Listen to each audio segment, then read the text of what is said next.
Masih bersama kami pemirsa, langsung saja ke Pak Hasan Nasbi. Ya. Undang-Undang Nomor 1 Tahun 2004 tentang perbendaharaan menyebutkan segala perjalanan dinas yang menggunakan uang negara tidak boleh ada kekurangan dana itu menggunakan uang pribadi.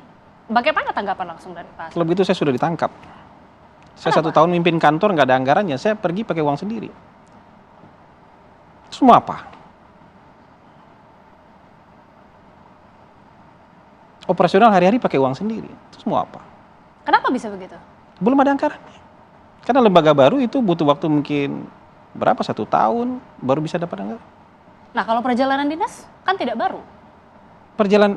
Misalnya kayak saya, kalau gitu kan saya sudah ditangkap. Nah, Saya pakai dalam hal anggaran ini sendiri. Presiden? Nah, makanya Presiden itu pasti sudah ada anggarannya. Tapi ada pagunya, nggak bisa digunakan lebih dari itu.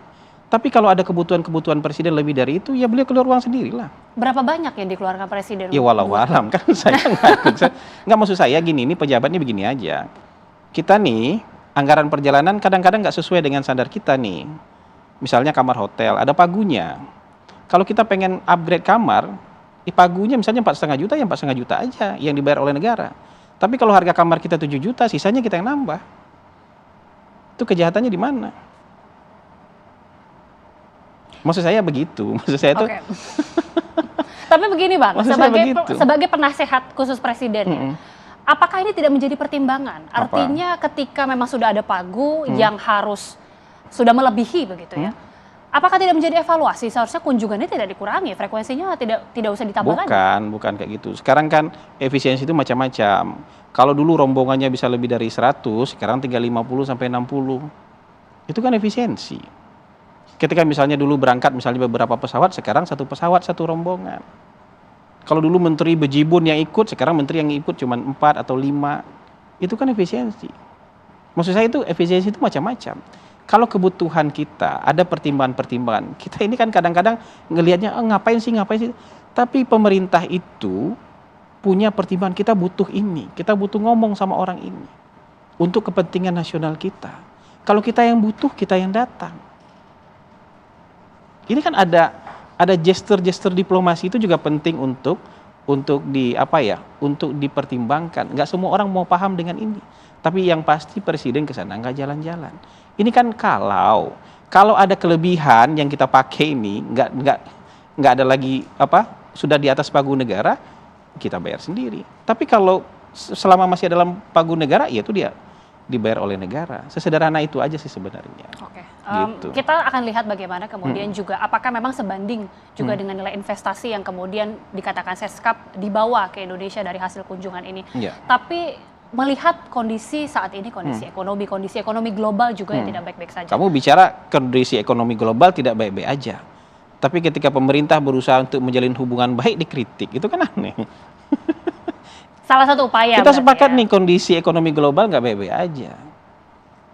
Dulu ini saya ingat ya, Pak Jokowi itu kan jarang pergi ke luar negeri.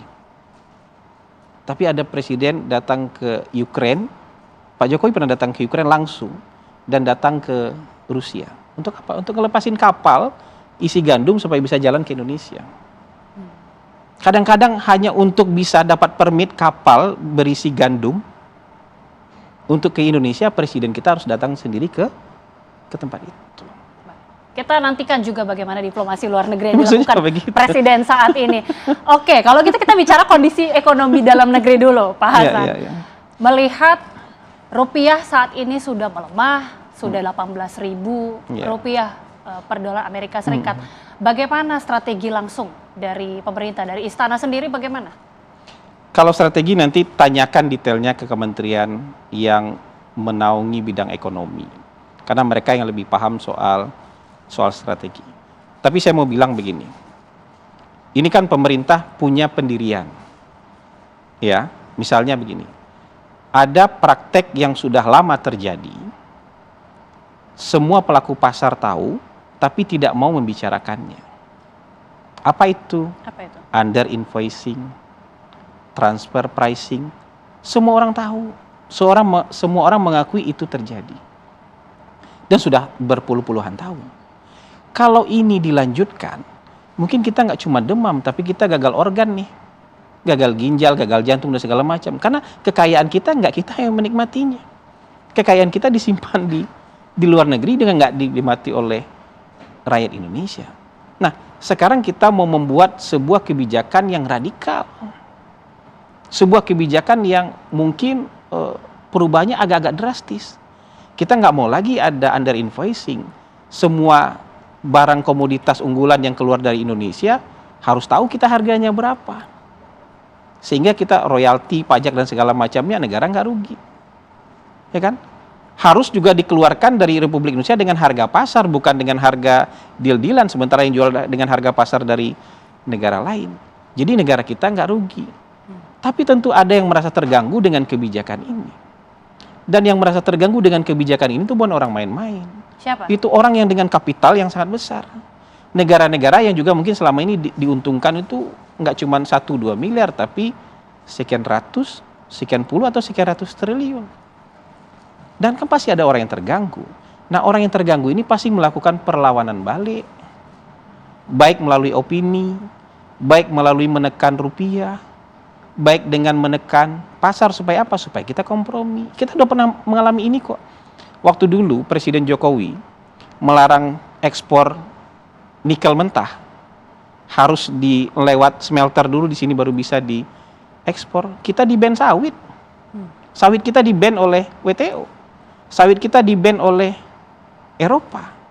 Kayak gini-gini kan kita sudah mengalami ketika ada perjuangan nasional kita supaya kekayaan kita nggak lari kemana-mana, itu yang di luar pasti melakukan perlawanan. Jangankan mereka, ini tukang parkir on the street nih, kan nggak ada karcisnya, tapi ngambil uang.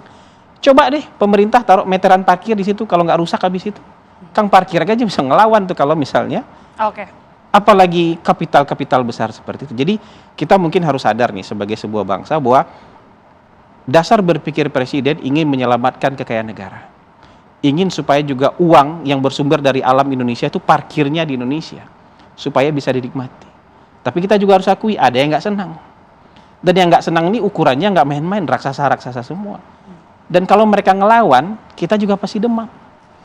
Kita akan ngerasakan demamnya. Sekarang kita sebagai sebuah bangsa kuat nggak melewati demam itu. Ya. Karena kalau kita bisa melewati demam ini, insya Allah kita akan jauh lebih sehat. Harapan kita akan jauh bersama. lebih kuat. Dan kita tunggu langkah-langkah lebih lanjut dari Presiden. Tapi yang pasti apakah mungkin akan ada perombakan, khususnya entah di Kementerian Keuangan, atau jangan-jangan ada perombakan langsung dari Menteri Keuangan. Seperti apa, Pak Hasan? Wallahu alam. Yang tahu ini hanya Presiden. Tapi yang jelas sampai hari ini kan belum ada. Sampai hari ini kan masih sama aja. Tapi yang tahu itu hanya Presiden. Baik.